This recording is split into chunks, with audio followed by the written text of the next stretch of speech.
can watch 100 T20 games, you can watch 200 T20 games, but you never write a side off. And CSK showed that again. There's going to be some whistle polo night in Chennai tonight. They'll be all on the streets. They'll be screaming, whistling. This was a game that was gone. This was dead and buried. We were all thinking, wow, what's it going to be like for CSK this year? Everybody was saying, are they old? Are they aging? And all of a sudden, Dwayne Bravo turns it on. When was the last time Dwayne Bravo batted like that? We've seen him bowl and turn matches around, but when was the last time he batted like that? 68 of 30. He was hitting sixes for fun on a ground where they always say it's very, very difficult to defend a total. And then what about Kedar Jadhav? You know, when you're a child, you dream of these things, that you're sitting in the pavilion and suddenly your schoolmaster calls you out and says, come save the match for the side. And you go out hobbling on one foot and hit a 4 and a 6. This was absolute schoolboy stuff. And we've got some very interesting theories on what could have happened from Zaheer Khan. When as soon as we're done with that graphic, it's winning by a wicket. But who said 2-1? Yeah, I was just thinking, I would like to say that, this was actually deep, sophisticated analysis and I had some algorithms. Nonsense. Pure, utter blind luck. Nobody would. I looked at it and I said, that's an unbelievable result. It is just, it's crazy. It's just unbelievable. I mean, the game was done. All Imran Tahir did in the last 20 minutes was run up and say congratulations to his partner. He just saw sixes being hit. Would you have done anything different? I mean, 40 from McLennan, 20 of McLennan's over, 20 of Bumrah's over. I think it was going to be Markande's match. It was Markande's match all along, and now suddenly it's going to be Bravo's match. Bravo turned it around with the ball as well. He was expensive in his first over, then turned it around.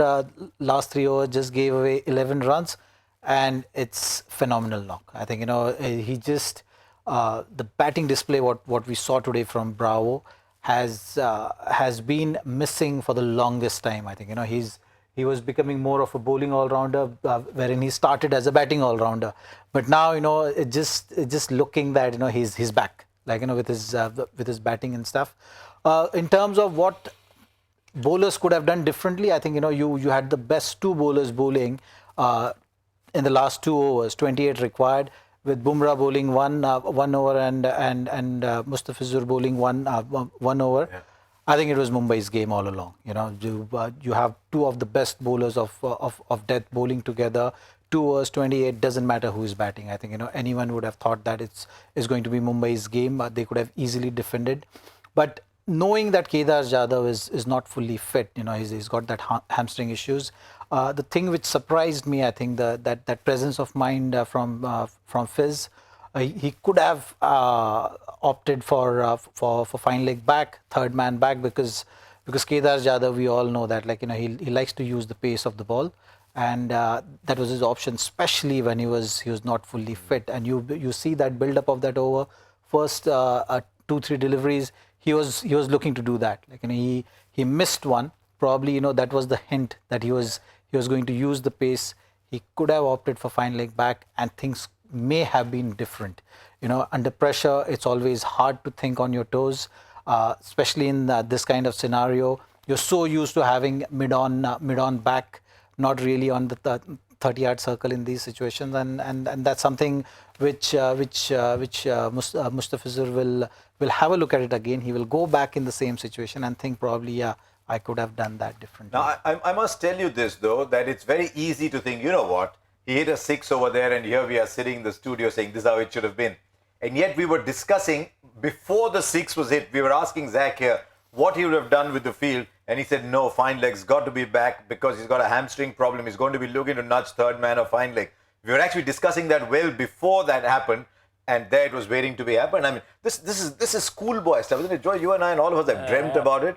PT sir is calling you up and saying, we need you to win the game, and you turn up on 1 foot and hit a 6 and a 4. Absolutely. Yeah, it's amazing. And the most important part about it is that everyone finally came to the party. And you see, one great thing about Chennai, especially in their glory years, which was 2010, 11, 12, is that they could play 37 bad overs in a match, win 3 overs, lose 37 overs and win the match. Albi Mokal, Dhoni, there's so many of these finishers, And all the time you look at that match and say, where Chennai is struggling, they're listless in the field, they're not batting well, they're not bowling well. Suddenly you'll see the result they throw. And I believe champions are about teams who win when they play badly. And Chennai, make no mistake, most of them played really badly today. They had a subpar performance and they sneaked through. It just tells you in T20 cricket, you can have 15 glorious minutes, 20 glorious minutes, and you can win the game. And Mumbai Indians will probably turn around and say, maybe at the end we should have got a little bit more. But you see, when it mattered, which is bowling at the end and batting at the end, they had a world-class player in Dwayne Bravo. But as you said, it's been a long time since he batted like that. But just to remind you, in his last 3 overs earlier, he only conceded 11, and he's come back and hit 68 of 33 sixes of Bumrah. Could Bumrah have done something different? Is Bumrah getting predictable? I think the way Bumrah is bowling, I never thought that this was going to be the result. You know, it's he's by far the best bowler right now, you know, in the world right now when it comes to death bowling. But today, I think it was Dwayne Bravo's day.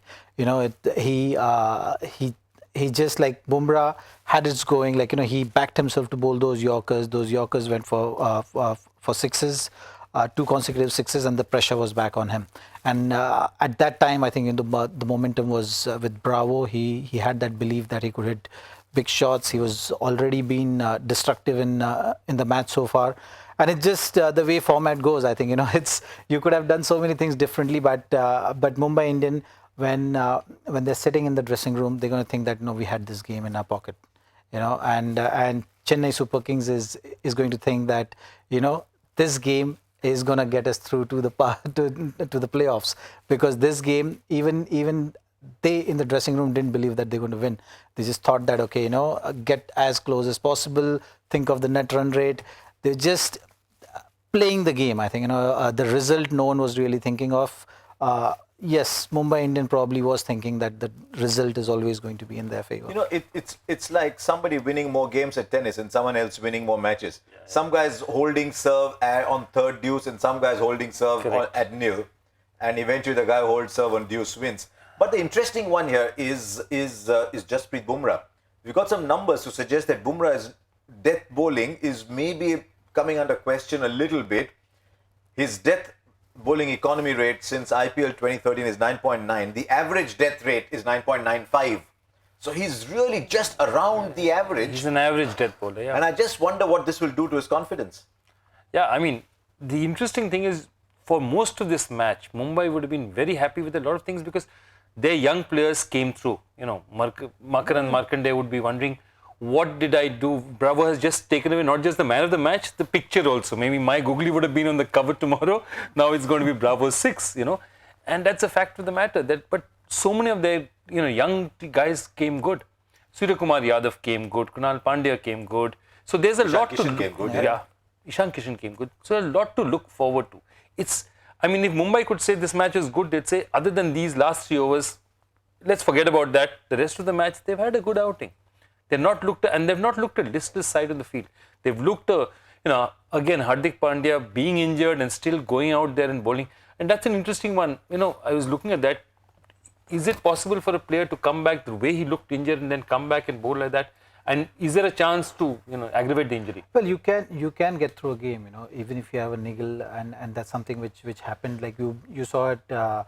Kedar Jadhav as well, like, you know, he did get through the match, but the question is, you know, how bad the injury is, how bad the soreness is the next day. I think, you know, the next 24 hours or 48 hours will actually give the exact picture that how bad the niggle or the injury is.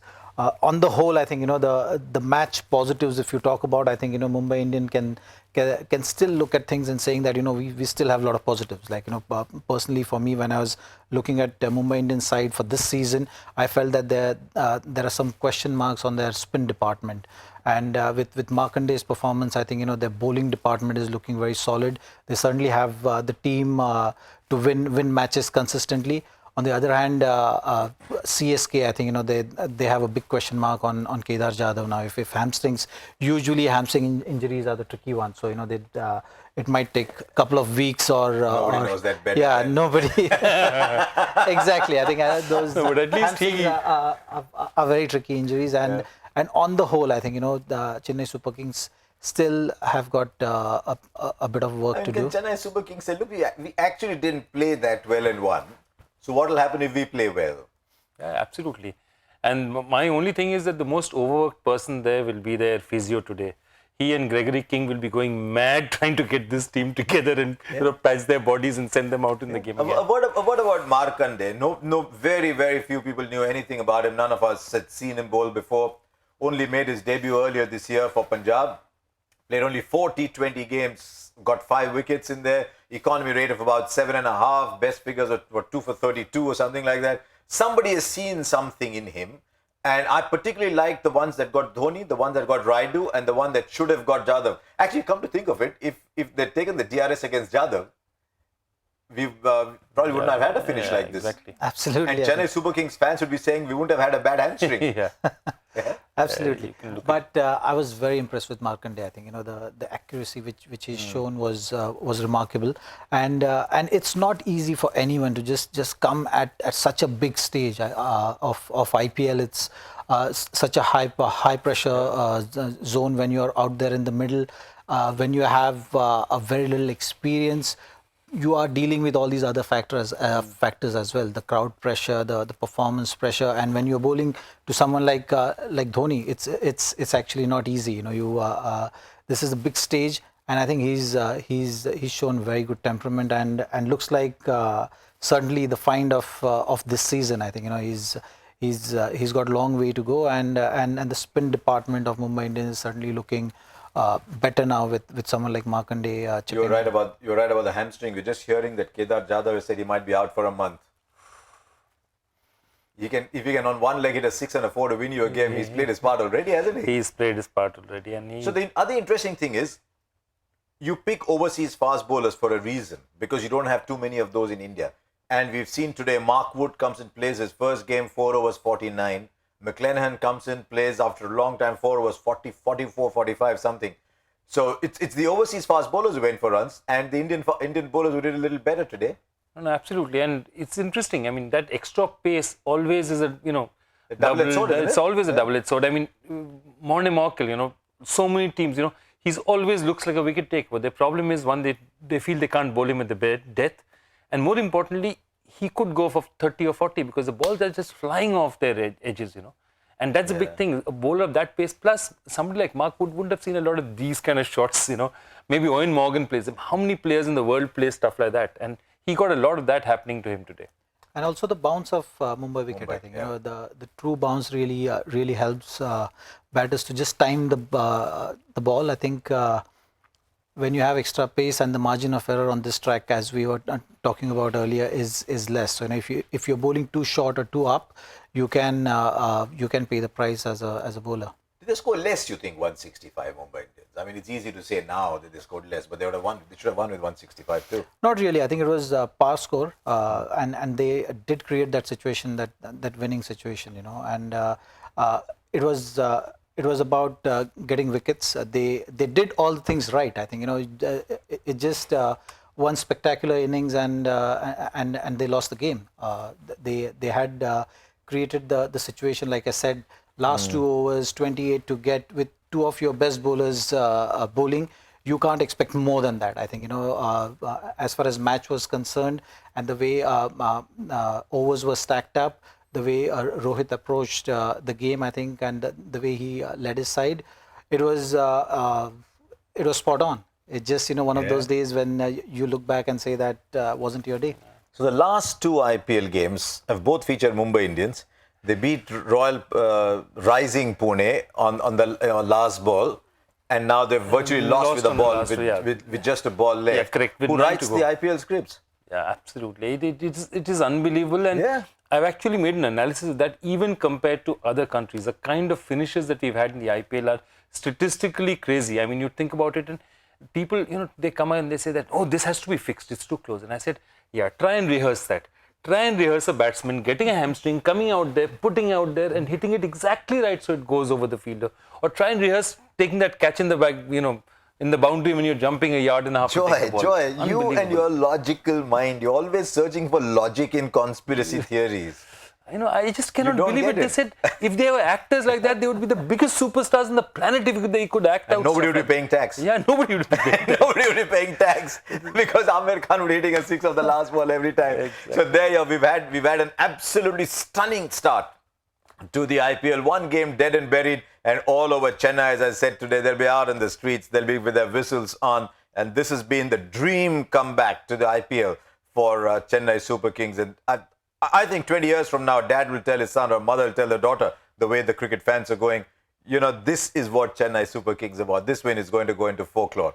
Now we've got a double header to follow this one. So we've got a couple of games. The first game, Kings 11 versus Delhi Daredevils. Kings 11 have got the eternal captain in waiting, Ravichandran Ashwin back as captain. I'm waiting to see how that partnership plays out. And then Gautam Gambhir going to Delhi. Yeah, it's homecoming for Gautam Gambhir, and DD is looking good. I think they've done their homework right. The team is looking good. It's just that good start they need for the tournament. I think that will go a long way. Kings 11 once again is looking for that spot in the playoffs, so they'll be a beat. Ashwin, I've got high hopes on because he's been a thinking bowler. Will be experimenting a bit as well. So looking forward to his captaincy skills as well. I'm actually before that looking forward to the wedding because we have witnessing one of the most expensive weddings. Logic is. I must tell you, while everybody was going through this close finish with Bravo and Jadhav, Joy is sitting out calculating the cost of the Finch wedding. Yes. You might as well tell us. The background is that Finch for Kings 11 and Maxwell for Delhi are going to miss the game. Now, Joy, all yours. A couple of matches each. So you look, one guy has gone for 9.2 crores, one guy has gone for 9 crores, one guy's gone for 6.2 crores. Take 1/7 of that, or even 1/8 of that. 1/7 of that is actually the correct figure. And it's more than 2 crores. These guys are giving away 2 crores for the pleasure of marrying at this time. And this is not a marriage that you've run away tonight and you have to do it. Obviously, this is planned. I cannot believe that they're walking away from that much money. And that's just, that breaks. I know I come from Delhi and they have big Punjabi weddings, but this has to be it, This is the most grand gesture. If there's a best man, Glenn Maxwell boss, asli dost hai, all those ads you sune, yaar dost hai, that is yaar dost. Somebody who walks away from 9. Who would have thought that in a preview to Kings 11 versus Delhi Daredevils, somebody is sitting and calculating the cost of a wedding and the cost of the best man the best man. Wedding. How good is the best man? Already, Glenn Maxwell for me is the best man here. But the other thing is I'm just wondering about Chris Gale in Punjab. And that would be really interesting because if Finch is not around and they decide to play him, and he gets a couple of big ones and, 11,000 odd T20 runs, he could do it. If you're not in the 11, do you get the entire amount or will Finch's wedding get more expensive? It could get more expensive. It could get, because yes, it is certainly your IPL fees are also dependent on how much you play. A lot of number crunching. Sitting next to you is only just got married, I know. I'm just wondering whether you should be a romantic after all that. What was the next one? Finch and Maxwell both have spent enough time in India to know how to go about weddings, how to spend money in weddings. IPL has been good for their personal finances anyway. But which Indian cricketer would ever get married during the IPL? Tell me that. We are sensible here. We don't do stupid things like that. We don't walk away from money like that.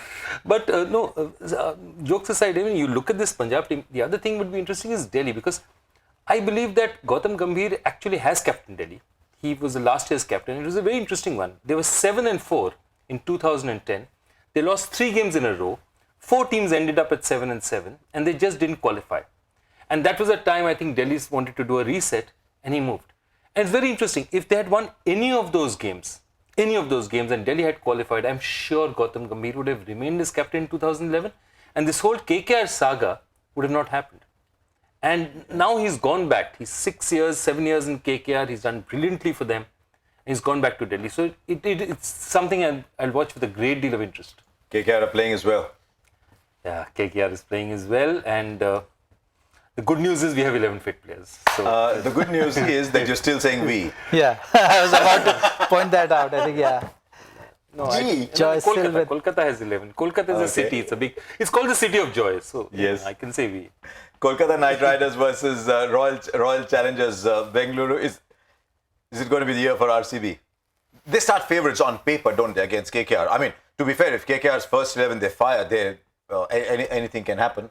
But RCB just look rounder this year, don't they? when I was watching that auction, you know, the first day was a little tough one for them, but the second day, Washington Sundar's bye just changed the balance of the team. I think, you know, batting has always been their strength. I think with Washington Sundar coming in now and providing that first 2 or 3 overs in the power play is going to change the scenario for RCB, and they're certainly looking one of the sides to watch out for this IPL for playoffs. It's a good time to remind you of a little piece of trivia.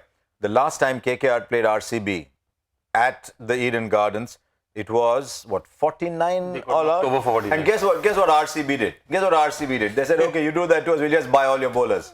Yeah, they just bought all 4. Yes. Nathan Coulter-Nile, Chris Wokes, Umesh Yadav, Colin de Grandhomme. Yeah, and not only did they buy them, then KKR thought, hell, we'll go and buy Stark back, and Stark got injured. So that's where the script sort I'm of... telling you, Stark is the runaway bride of the IPL. Yeah, Abhi, this time he'll do it. No, this time he'll do it. No, he won't. He will never No, do he it. won't. He won't. So KKR or RCB? Come on, Joy, say RCB. You say RCB, KKR was RCB, RCB will win. That promo is going to go out everywhere. I have to get onto a flight and go to Kolkata in a few days. I'm not sure if I can take this. No, to be honest, RCB do look the better team. Yeah. But there's one thing. If Chris Lynn fires, if Andre Russell fire, there are 2 really explosive players, and they could make a huge difference. And it's the other man that everyone is looking forward to seeing. And you know, lots of reports have come in, is Shubman Gill.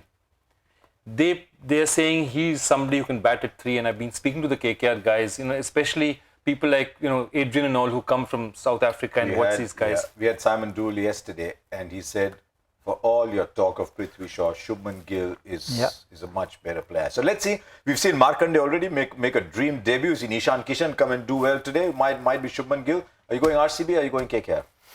I think RCB. And are you going Kings or are you going Delhi? Delhi. I think Delhi. Also, I believe Delhi is a tough team. Has to be, Gautam Gambhir is Delhi. You have to go Gautam Gambhir. No, but I've always, you know, he's been saying that CSK has got senior citizens, you know, the team is looking sluggish and all that. And then he goes that CSK is going to win. The same thing, he's saying RCB is going to win, but KKR is good. He praised KKR. So, be giving Joy a hard time.